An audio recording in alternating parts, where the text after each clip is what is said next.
Shalom, selamat pagi Bapak Ibu Saudara yang dikasihi Tuhan. Kita bertemu kembali dalam acara Renungan Pagi Spiritual Life. Pagi hari ini kita akan kembali melanjutkan pembacaan Alkitab kita yang sekarang terambil dari Kejadian pasal 44 ayat 14 sampai 17. Saya memberi judul firman Tuhan pada pagi hari ini, pertobatan.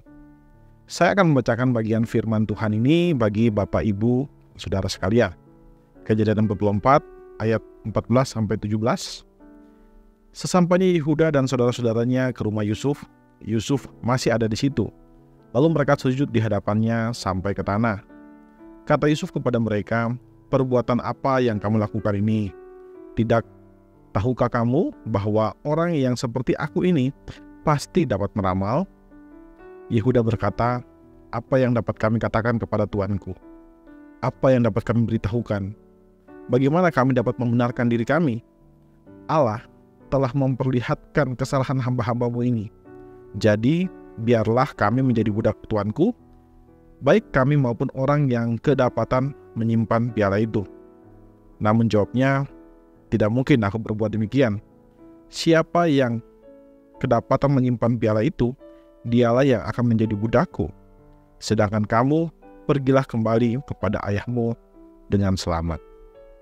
Bapak Ibu Saudara yang dikasihi Tuhan, di dalam bagian firman Tuhan yang baru saja kita bacakan ini merupakan kisah di mana saudara-saudara Yusuf sedang menghadapi masalah. Mereka menemukan ternyata piala dari Yusuf yang saat itu belum memperkenalkan dirinya, itu ada di karung dari Benjamin. Dan mereka semua kemudian harus mendapat masalah dari peristiwa itu. Nah, kalau kita lihat di sini, Yusuf kemudian memanggil mereka dan mereka pergi ke rumah Yusuf. Di sana Yusuf kemudian menegur mereka atas perbuatan yang mereka lakukan. Dan mereka pun bersujud di hadapan Yusuf dan meminta dengan segala ketakberdayaan mereka, sama seperti dulu Yusuf pernah lakukan kepada mereka, meminta agar mereka bisa terlepas dari hukuman itu. Nah saudara, kalau kita membaca bagian firman Tuhan ini, kita melihat bagaimana Allah memakai situasi ini untuk membawa mereka pada titik pertobatan. Dosa mereka yang dahulu yang mereka lakukan dengan menjual Yusuf kembali teringat lagi oleh mereka. Mereka merasa harus membayar dosa-dosa mereka. Mereka merasa kejadian itu adalah hukuman Tuhan kepada mereka. Kalau kita baca dalam ayat 16, dilihat di sana bahwa Yehuda berkata, "Allah telah memperlihatkan kesalahan hamba-hambamu ini." Artinya dia melihat bahwa kesalahan kejadian ini bukan terjadi secara kebetulan. Memang mereka tidak bermaksud untuk mencuri piala dari Yusuf itu. Tapi entah kenapa piala itu ada di karung mereka. Nah saudara, ketika Yehuda melihat ini, Yehuda berkesimpulan bahwa Allah lah yang sedang menghukum mereka. Allah lah yang melakukan semua itu dan membuat mereka menjadi sengsara. Dan ketika dia melihat itu, dia kemudian menyadari akan dosa-dosanya. Yehuda menyadari peristiwa itu sebagai penghakiman Allah atas dosa-dosa mereka.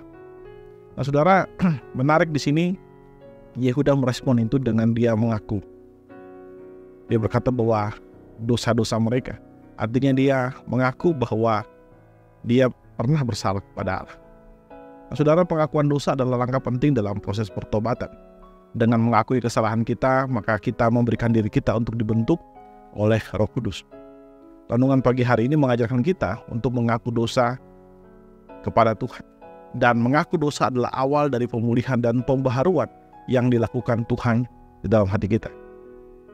Jadi saudara, berdasarkan firman Tuhan ini, kita belajar bahwa pertobatan sejati itu selalu hadir melalui pengakuan dosa. Dan karena itu, kita harus mengaku dosa kita ketika kita berbuat kesalahan. Kita dengan rendah hati mengingat kesalahan-kesalahan yang mungkin kita pernah lakukan kepada Tuhan dan mungkin kepada sesama. Dan kita belajar untuk meminta ampun kepada Tuhan. Saudara, ketika kita meminta ampun, ketika kita datang kepada Tuhan dengan segala kerendahan hati, maka Tuhan akan menyembuhkan kita dari dosa-dosa kita dan memperbarui hati kita. Karena itu, kiranya kita semua memiliki kerendahan hati untuk mengaku dosa kita di hadapan Tuhan dan membiarkan kasih Tuhan memperbarui hidup kita. Tuhan Yesus memberkati kita semua. Amin. Saudara, marilah kita mengambil waktu sebentar untuk merenungkan firman Tuhan yang baru saja kita dengarkan. Saudara, apakah saat ini saudara sedang mendapatkan kesulitan akibat kesalahan saudara di masa lalu? Mari kita mengambil waktu sebentar untuk berdoa meminta agar Roh Kudus memberikan kepada kita kerendahan hati, supaya kita dapat meminta ampun kepada Tuhan, bertobat dan meninggalkan semua dosa-dosa kita.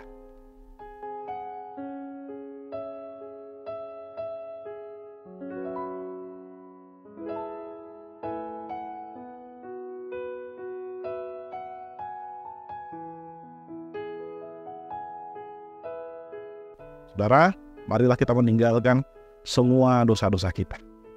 Mari kita tundukkan kepala, kita berdoa. Ya Tuhan Allah kami, bersyukur buat kasih dan setiamu kepada kami. Terima kasih jika Engkau memberikan kepada kami kesempatan untuk bisa menghidupi hari ini kembali. Kami percaya itu karena anugerah-Mu bagi kami Tuhan. Bapa, sekarang kami juga bersyukur buat firman-Mu yang hari ini datang kepada kami, mengajak kami untuk selalu merendahkan hati kami, untuk bertobat atas segala dosa-dosa kami. Engkau mungkin menggunakan berbagai macam cara untuk menegur kami, dan ajar kami untuk peka terhadap suara-Mu yang datang kepada kami melalui semua peristiwa yang terjadi dalam kehidupan kami. Terima kasih Bapa, terima kasih Tuhan Yesus. Kami juga menyerahkan hal ini ke dalam tangan-Mu Tuhan. Semua pekerjaan kami hari ini biarlah kami kerjakan hanya untuk kemuliaan nama-Mu saja. Dalam nama Tuhan Yesus kami berdoa. Haleluya. Amin. Amin. Bapak Ibu Saudara yang dikasihi Tuhan, demikian renungan kita pada pagi hari ini. Selamat menjalani hari ini dan Tuhan Yesus memberkati Bapak Ibu Saudara sekalian.